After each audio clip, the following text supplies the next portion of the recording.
Welcome, everyone, to DC News Now at noon. I'm Mark Hall. And I'm Shanika Grimshaw. And I'm meteorologist Damon Matson. And it is not Sunday. No. And the reason why I bring that up is because Sunday was the worst weather day I've ever had in my time here in the District of Columbia, or for those of you keeping score at home, the DMV. I thought you were going to say your life. No. Just weather-wise. No. There's other moments that kind of stand out. But hey, you're looking live at the United States Capitol. You can see the flag on the right there blowing just a little bit. I don't want to go into Damon's lane, but you just kind of wonder what the day is going to look like. And Damon Matson, I have to tell you that my colleague over to your right, Shanika Grimshaw, and I, we took an unscheduled walk down the hill today. We did. Because she needed a cup of coffee. I needed air, not necessarily cold air, but it was certainly mission accomplished. See, and I knew it wasn't all that bad because I heard Shanika say it wasn't all that bad. It really wasn't. So there you go. Because we walked, Damon, it was a strategy involved, which she came up with, and that was to walk not on the shady side of the street, but on the side where the sun was, was beaming down. So it really made for a pretty decent walk. As long as you're strategic, I guess, right, It's all Shanika? about the strategy. Yeah, it was a good walk, too. Yeah. I actually am glad I bundled up, and I enjoyed it. Well, there we go. I'm glad we're getting the improvements because, Mark, that's why I asked you about 4 times yesterday whether or not you were done with this cold and all that, because I knew it was still bothering you. Yeah, well, Sunday was special. Yeah. But, it's Tuesday now, so we're moving forward, and we know, based on yesterday's forecast, that a warm-up is coming. Today's the start of it. I know this morning wasn't all that great. It was still the last little bit of that Arctic air lingering around. But finally here this afternoon, especially because of that sunshine you saw and the live view out toward the Capitol, that is going to help swing things in our favor on the warmer side of things. But, oh boy, those temperatures dropped yet again. And this morning, if you were out and about around sunrise, this is what you had to contend with. It was a clear and calm night, which is that perfect recipe for our temperatures to bottom out. Now, around D.C., still cold, down to 23, but that pales in comparison to places like Martinsburg, Cumberland, Woodstock, single digits. Frederick, Winchester, 10 degrees, and even southern Maryland down towards central Virginia dropped into the upper teens. So it was a very frigid start, but look at this improvement, folks. We're back above freezing. Finally, it's 36 in D.C., across much of Virginia and across into southern Maryland there, east of I-95. We still have a few upper 20s, low 30s as you head north, but even our northern counties will break above the freezing mark before the day is done. And it's in large part thanks to that sunshine that we finally have in abundance today, and also what little bit of wind we will see is going to come out of the south, starting to add in more and more warm air as we progress toward the middle of the week. So still a chilly one, highs only in the upper 30s, low 40s, but it's the start of something, well, much warmer. So Mark, Shanika, we'll talk about how much more our temperatures will rise over the next few days in our full forecast. But we're in the right direction. We're heading in the right direction anyway. All right, Damon. I like that. Thank you so very much. All right, SG, we have breaking news in D.C. politics. What's the latest? What's happening right now? Oh, yes. Councilmember Kenyon McDuffie shared a statement this morning on social media thanking the city and saying after sharing an announcement, McDuffie did announce that he will no longer serve as a council member.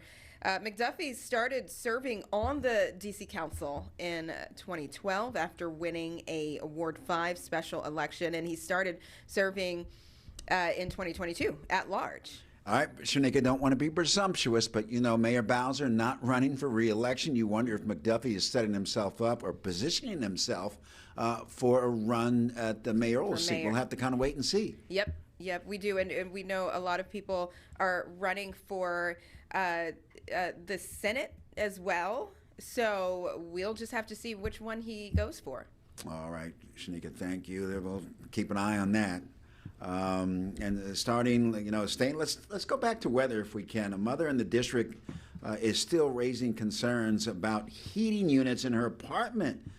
Christina Perry reached out to DC News Now back in November after she claimed that her property management was not properly addressing her concerns. And now you're talking at night about we have heated blankets thanks to my children's principals in the now, that has to be something that is very, very tough for those living in those apartments. Oh, yes. And they did report that her complaint to the property manager, they called that a lie. The management tells us that the heating issues were resolved weeks ago and indicates pictures were taken during a maintenance visit, and the management never shared any of those pictures. As of Monday, Perry and her 4 children have a small tower heater to help keep them warm at night. And yes, this is definitely something very hard to deal with, especially during temperatures like now. At night, we have heated blankets thanks to my children's principals in the community. That we were provided with heaters and heated blankets, things to stay warm. Yeah, the D.C. Department of Building inspected December 9th, and in the email said that the property was in violation of maintenance regulations, and management would be notified within 3 to 5 business days. And Shanika, we know over the last couple of days, it has been unforgiving temperatures. And, my heater's just running constantly throughout the night in the early morning hours. And I just know that it has to be a very upsetting and disruptive experience when you're having problems like this, especially in these tough weather conditions. Yeah, no one should have to deal with that right now, especially you're paying rent monthly. I mean, yes, Yeah. It was really, really cold. You so. think you're saying when we pay our monthly rent or whatever, there's a reasonable expectation that we're going to have heat? Oh, yes, there is an expectation there. And yeah, I hope everything is resolved. Let's talk about something happening now. DC police, they are searching for 3 stolen puppies. Now, this happened on Sunday on Benning Road in Northeast. They say the suspects forced their way into the victim's apartment and stole stole 3 puppies. There's a $10,000 reward if someone has any information on this case. All right. Also, staying in the district happening now, D.C. police are searching for the 3 stolen puppies. I'm sorry, Shanika. Is there a soundbite to go with this? No. I don't think so. All right. All right. Let's talk about Shanika, the next story, the menorah. Yes. So there's a menorah lighting, and they're increasing security presence at certain places because of that shooting, places of worship, rather. And that is because of the shooting in Australia. And the update this afternoon in the Bondi Beach shooting. So investigators say a father and a son, they opened fire. That was over the weekend, killing 15 people at a Hanukkah celebration. And Australian policy says the shooting was inspired by ISIS. Now it comes as last night Jewish community members gathered at the National Menorah for the second night of Hanukkah. And last night's menorah lighting came with some extra security measures, again, as we just mentioned. And most people in the attendance say that they felt it was important to just show and celebrate the holiday.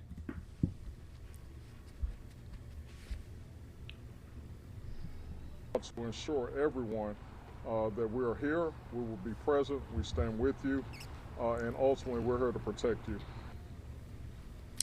And during the lighting, the crowd took time to mourn those lost as they continued to sing and celebrate what terrorists try to take away. And Shanika, we mentioned yesterday that D.C. police and also leaders at the various synagogues and temples and other religious institutions are also taking steps to increase security, a security presence at their locations for obvious reasons.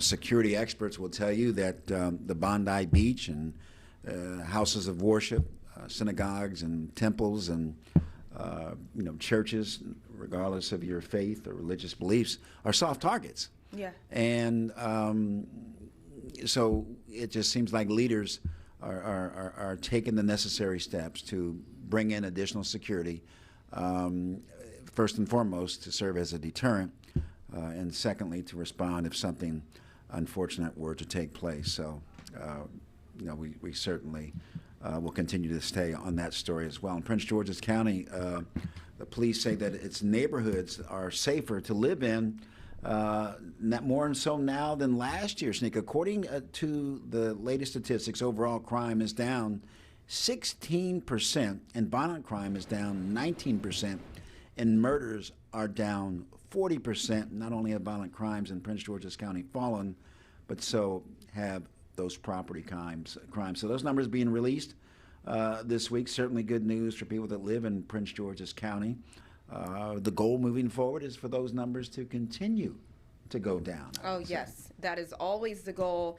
The goal is to get those numbers to zero, pretty much, for it to drop. So we assume whatever efforts are in place that are contributing to those numbers will continue, and maybe even will be enhanced. Yeah. So we'll see.